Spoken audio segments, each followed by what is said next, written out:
കാര്യത്തിൽ കൃത്യമായിട്ടൊരു ഇടപെടൽ നടക്കുന്നുണ്ടെന്ന് വിശ്വസിക്കുന്നുണ്ടോ? നടക്കുന്നുണ്ട്, ഇല്ലെങ്കിൽ ഇത്രയധികം നാട്ടാനകൾ ഈ നാട്ടിൽ ജീവിച്ചിരിക്കില്ലല്ലോ.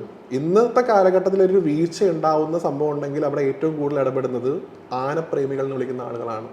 നിങ്ങൾ ഈ കരുതുന്ന പോലെ പല ആളുകളും വിചാരിക്കുന്ന പോലെ ഈ ആനപ്രേമികൾ എന്ന് പറഞ്ഞാൽ ആനയുടെ ചങ്ങലയുടെ ടൈറ്റ്നസ് കണ്ട് സന്തോഷിക്കുന്ന ആൾക്കാരെന്നല്ല. അവർക്കും അതിനോട് സ്വാഭാവികമായിട്ടുണ്ടാവുന്ന ഒരു ഇഷ്ടമാണ്. അതിന് വേദനിക്കുമ്പോൾ അവർക്കും വേദനിക്കുന്നുണ്ട്. ഞാൻ പറഞ്ഞ പോലെ ഒരു പാപ്പാൻ ആനയെ തല്ലുമ്പോൾ ചേട്ടാ ഇങ്ങനെ തല്ലല്ലേ എന്ന് വിളിച്ചു പറയുന്ന ആനപ്രേമികളെ നമുക്കറിയാം. അപ്പോൾ അവരുടെ ഒക്കെ ആഗ്രഹം എന്ന് പറഞ്ഞാൽ എല്ലാ ആനകളും ഇപ്പം നിലവിൽ കേരളത്തിലുള്ള ആനകളുടെ എണ്ണം വളരെയധികം കുറവാണ്. അവയൊക്കെ തന്നെ ദീർഘകാലം കാണാനും സ്നേഹിക്കാനൊക്കെ പറ്റണമെന്ന് വിചാരിക്കുന്ന ആൾക്കാരാണ് ഇവിടുത്തെ ആനപ്രേമികൾ.